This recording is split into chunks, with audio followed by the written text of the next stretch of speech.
Alright, what's going on, guys? It's XLT here, bringing you the third episode. Actually, not the third episode, bringing you the second episode of the Versus series. My bad on that. But in the first episode, I know we looked at a couple linebackers going into this year's draft. We look at Malik Jefferson and Roquan Smith. And now today, we're going to be switching sides of the ball. We're going to be going from linebackers, we're going to be going over to quarterbacks, which is a pretty important position and a pretty loaded position, if I do say so myself, in this year's draft. And the two quarterbacks we're going to be looking at today are two of my favorite quarterbacks, and they're two of the more high-profile, talked-about quarterbacks in this year's draft, I think, in my opinion.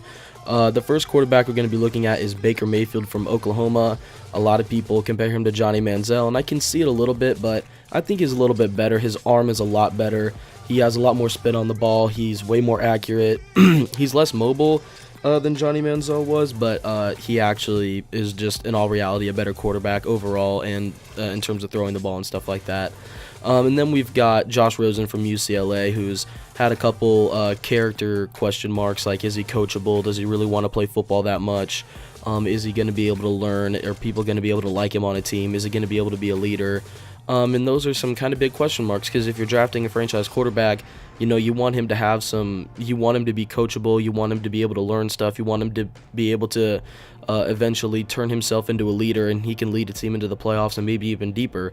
And so those are the two guys we're going to be looking at, kind of opposites of each other, but let's start off with Baker Mayfield. Alright, starting off with Baker Mayfield, the first quarterback in today's video. I'm just going to go out and say this right now. I think that he is probably the best quarterback in terms of all-around talent in this entire draft. You talk about guys like Josh Allen, who's got a super strong arm, but his decision-making and his accuracy isn't the best. And then you've got guys like Josh Rosen, who have played in like the best pro style systems and stuff like that, and they've got the best technique. You talk about guys like Sam Darnold, who have the best potential in this draft and the best upside. You got guys like Lamar Jackson, who's just a freak athlete and a Heisman winner. A lot of people don't really talk about Baker Mayfield. They talk about him because he's controversial, because he's not a traditional quarterback, because he didn't play in a super traditional system. I mean, I just like a lot of things that Baker Mayfield brings to the table. He's a competitor. He never wants to give up, and he showed that just by transferring from Texas Tech back to Oklahoma, or not back to Oklahoma, he's from Texas, but to Oklahoma to be a walk-on and compete for a job as a walk-on. Like, that just shows that he's got a lot of heart and he's got a lot of passion for the game. And just looking at his intangibles and stuff like that, the stuff I have down for him at least, I think that some of his strengths are that he has a very quick release. It's kind of might need a little bit tweaking in the NFL, but he flicks the wrist really well, and it's really fast. It's not a huge wind-up or anything like that. His ball placement on a lot of throws, he throws it where he knows only his receiver is going to get it. They were playing against Ohio State early in the year, and I think it was Jeffrey Mead, I think that's his name, was running a go route, and Denzel Ward was on top of the route, and he just threw it back shoulder where only Jeffrey Mead was going to catch it, and it was just a great ball. And a lot of the balls that he throws them only where Mark Andrews or Marquise Brown or what's that other wide receiver, CeeDee Lamb. He throws it only where he knows his guys can get it, and that's a great quality to have. Another good quality that I have written down for him is that his playmaking ability. When he gets out of the pocket and scrambles, I think he's one of the better guys in college football at making a play down the field, not just taking off with his feet, but he can just roll out of the pocket and he sees the whole field, scans the whole field, and he'll throw it deep, he'll throw it short, he'll just make a play out of nothing sometimes. I also said that his deep ball was a strength of his. It doesn't look the prettiest, but it really does get there. A lot of the times it's a little bit wobbly, it's not a perfect spiral, but you know, if it gets the job done, it gets the job done. And I think that his deep ball, he's got a lot of force on it, and he puts a lot into it, but it doesn't always look the best, but it gets the job done. I have mobility and throwing on the run and off balance and stuff like that. Those kind of go into each other along with the playmaking thing. His mobility, it's not the best mobility, but then again, it's not, you know, Phillip Rivers mobility or Tom Brady mobility. And stuff like that, but also throwing on the run / off balance. There was a lot of times where he was making like a little bit of a hop throw, or he was throwing off of his back foot. That's That goes hand in hand with a strength and a weakness, because sometimes he gets away from his mechanics and stuff like that, and he likes to just throw the ball away, or throw it not away, but throw it off of his back foot or off balance or something like that. And for his weaknesses, I have his height, obviously, that he's only like 6 foot. I think he's listed at 6'1", but I think he's only 6 foot. Spiral, especially deep. It's not a very tight spiral, but his balls are pretty accurate for some reason, which is very weird. Usually having a tight spiral means that your balls are accurate, and he doesn't have a super tight spiral. At least it doesn't come out that way all the time, especially on his deep balls. His offensive system is a weakness. Now, that's not product of himself, that's product of the head coach in the school, but he fits the system that they run. It's not a very pro style system. It's kind of an air raid, a lot of stuff that they don't run in the pros, and that's going to be a little bit of a question mark or a concern of pro teams, is his ability to transition from a mainly shotgun, or mostly only shotgun offense, to a probably 60-40 split between under center and in the shotgun.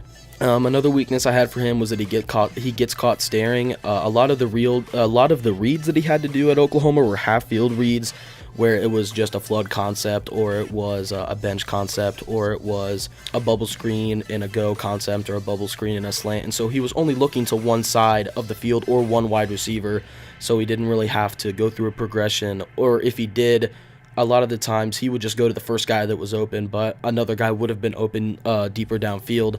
So he's just going to have to work on, being able to use his eyes, evaluate the field, and get better reads and stuff like that. I said that holding the ball too long, he likes to make plays, and I said that earlier as part of his strength, but holding the ball a little bit too long, he gets caught staring, like I said, in his other weakness. He just gets caught staring, so he holds the ball too long, and sometimes he doesn't feel pressure, or sometimes he just tries to make a play with the ball in his hand when it's better to just throw the ball away. I get he's in college, he thinks he's better, and he is better than most of the defenses he went up against in the Big 12, so he thought that he could, and sometimes he did, make a play out of nothing, or with guys chasing him. But in the NFL, he's going to have to learn that he needs to throw more balls away than he needs to take sacks. Alright guys, so that is my evaluation of Baker Mayfield. We're going to jump into Josh Rosen's right now. Alright, so here we are looking at the second quarterback of the video, which is going to be Josh Rosen from UCLA, like I said earlier. In terms of mechanics and little stuff like footwork, ball release, stuff like that, he's probably the best quarterback in the entire draft in those categories, I think. He's the most pro ready. He's got the best pro size. He played in a very good offense. He just looks the part as the quarterback, number one in terms of this draft, even though I have Baker ahead of him in terms of talent and ranking and stuff like that. So when we're looking at Josh Rosen, I think some of his strengths are his size and tight spiral. I think those are his number 1 and number 2. Or actually, I think his release and his spiral are number 1 and number 2. But size, he's 6'4", 220. So he's coming in, probably going to add a few more pounds to that frame. That just shows that he's a pretty big dude. He's going to be able to take a little bit more of a beating than a smaller guy like a Baker or something like that. Tight spiral, fluid release, like I said, kind of go hand in hand. His arm motion is very good looking when he releases the football. Probably got the best release in this entire draft. I've rarely ever did I see him throw a ball that wasn't a spiral and that wasn't just right on the money if he, threw it with accuracy and all that he had. I also said that he has a good base and footwork. He would sit in the pocket. His feet weren't too narrow like Lamar Jackson's. They weren't super wide or anything like that. They were about shoulder width, and you could tell that he was moving his feet, and when he moved, he wasn't crossing his feet over or anything like that. So he looked good in the pocket, in his base and his footwork and stuff. Another strength that I had for him was fitting balls into tight windows, whether it was a slant, a dig, a post, anything like that. Fitting balls into tight windows, I think that was probably one of his best strengths, just throwing the ball in there super hard, trying to get it between a couple defenders so that his receiver could just catch it and go down, get the first down, stuff like that. Throws pretty good to the sidelines. I have it as well, but I went back and watched some more film, and I think that his throws to the sidelines are kind of average now a little bit. There was a lot of balls that he would sail or that he would throw into the dirt, but that's not necessarily because he couldn't make the throw. It was just he was under pressure and he had to just get the ball out, so he couldn't take a sack, which is a good quality to have. Now looking at his weaknesses, I said one of his weaknesses was his deep ball. It wasn't very accurate and it wasn't very consistent, which you don't expect a lot of rookie guys coming into the draft to have a very super good deep ball, a super good deep ball or anything anything like that. You expect them to be good at short and intermediate routes and not as good at deep balls, because that's something that they're going to have to develop in terms of timing and accuracy and stuff like that in the pros. Another weakness, I said that he looks for the deep shot too much. He just tries to get his team back into the game by taking one shot, and he thinks that one play is going to get them back in the game, which typically it doesn't. You see guys like Drew Brees, Tom Brady put together 2-minute drills or game-sealing drives where they march down the field, and it's not just one play, touchdown, game winner, or anything like that. This one kind of goes into his looking for the deep shot too much. I said that he doesn't look for the check down when it's available. There was a lot of times where I just saw him stand in the pocket and stare downfield when Caleb Wilson or Jordan Lasley was open on like an out, or his running back was open on a flare. He just didn't throw it to him. He was just like, no, I'm going deep. Like, that's what his mind was set on, instead of looking for the check down and getting the smart play and guaranteeing himself probably 5 yards instead of an incompletion and a loss of down. I also said that some of his weaknesses were that he had bad decisions and throws under pressure. A lot of the times I would see him, he would just try and get the ball out instead of taking a sack, which usually results in an interception. I know against Memphis, there was like a few minutes left in the game, and they were driving down to go and take the lead, or they were going to go down and tie it. I can't remember what the exact score was, but I know that he rolled out to his left, and he saw a receiver, and he was like mid-sack, and so he just threw it. He's like, I can't take a sack here. Ended up being an interception. Memphis sealed the game on that. So he's just got to be smarter under pressure and be more composed and stuff like that. And I also said that he doesn't sense pressure very well. In the Washington game especially, he just let the defensive lineman get to him, and he was just making not good reads, not good decisions, especially when he was under pressure, which that game he was under a lot of pressure.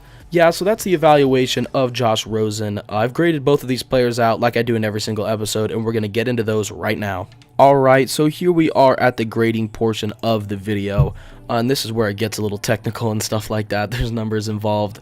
I promise this isn't math class. So we're starting off with Baker Mayfield. That's who we start off the video with, so that's who we will start off the grading portion with. I gave him an overall grade of 83.8, which is the second highest grade that I've given out throughout the last couple months. Starting out with his individual character traits, I gave his arm a 9, his accuracy a 9, his pocket presence an 8, his footwork an 8, his technique an 8, his playmaking a 10, and his mobility a 7. Now looking at these individually, a lot of people are going to say pocket presence and footwork. Those are two big question marks in terms of Baker Mayfield's talent and stuff like that. I don't think that his footwork and technique and pocket presence are up there. They're not top tier. They're not top 10 or anything like that.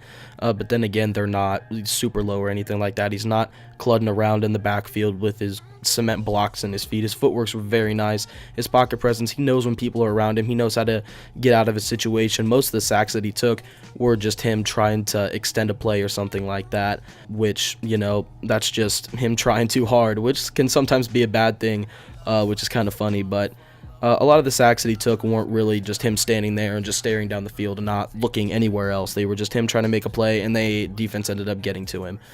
So yeah, that's the grade I have for Baker Mayfield, 83.8. Let's look at Josh Rosen next. Alright, so here we are jumping straight into the ranking for Josh Rosen.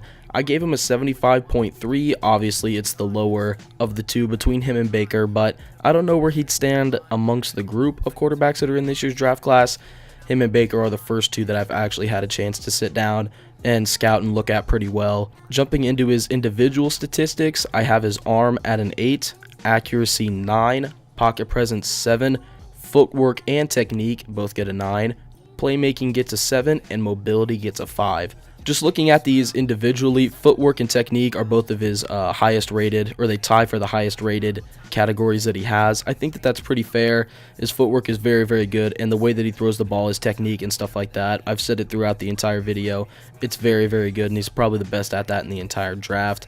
I gave his arm an 8. The deep ball is the only thing that concerns me about him in terms of how he throws the ball, where he throws the ball, and how accurate it is. Playmaking is 7. He's not super good at making plays. Obviously, in the Texas A&M game, he went absolutely off, and he made a lot of plays for his team to get his team back in that game. And I gave his mobility a 5, just because he's not a very mobile guy. Both of these guys, I've graded them out. I've given you their grades, where I think they rank and stuff like that. And now I'm going to give you a projection of where I think they can go in the draft. I did release a mock draft video yesterday or 2 days ago, depending on when this video goes up. So you'll see where they are ranked. But in case you didn't see that video, I'm just going to give you a little rundown of where I think they will go in this year's draft. So looking at these two quarterbacks in terms of the NFL draft, I have Josh Rosen going first, not first overall, but first out of the two. I have him projected at number 3 overall to the New York Giants. I just think he fits their scheme very well. He played a pro-style offense at UCLA. His transition will be very easy into the NFL in terms of how to run an offense, plays, and stuff like that. I think that the Giants organization is reminded a little bit of a young Eli Manning, kind of a pure pocket passer. Had a little bit of a drama issue in college at Ole Miss. Josh Rosen has had a little bit of some drama issues, but I think that he's probably the best fit for their offense. There's no offensive linemen in this year's draft that are good enough to take number 3 overall. And that's, I think, their biggest need is offensive line. Their offensive line was absolutely terrible this last year. But that being said, I have Josh Rosen going there, number 3 to the Giants, and I have Baker Mayfield falling all the way to the 15th pick. A lot of people have him higher, some people have him lower, which is very surprising to me. But the Cardinals have a huge hole at quarterback. I don't think that Blaine Gabbert or Drew Stanton are going to be their franchise quarterback, and Carson Palmer recently retired this offseason. So they have a huge hole at quarterback. They might be a team that goes after Kirk Cousins in free agency, but I'm not entirely sure. I don't think that this is Baker's best fit. I think that he can go anywhere from 5 to 15. 10 spots is a pretty big gap, but there's a lot of teams in there that need a quarterback. It kind of all depends on what happens with Kirk Cousins. The Broncos are very interested in him, so I think if they can't land him in free agency, that they will target Baker Mayfield in the draft. So yeah, that's where I think that those two quarterbacks are going to go in the NFL draft, and that pretty much wraps up the video. Leave comments down below in the comment section of who you think I should do next, if you want a specific player or position group or something like that. Just let me know how you thought the video went. Leave a like and subscribe, and yeah, this has been XLT signing out.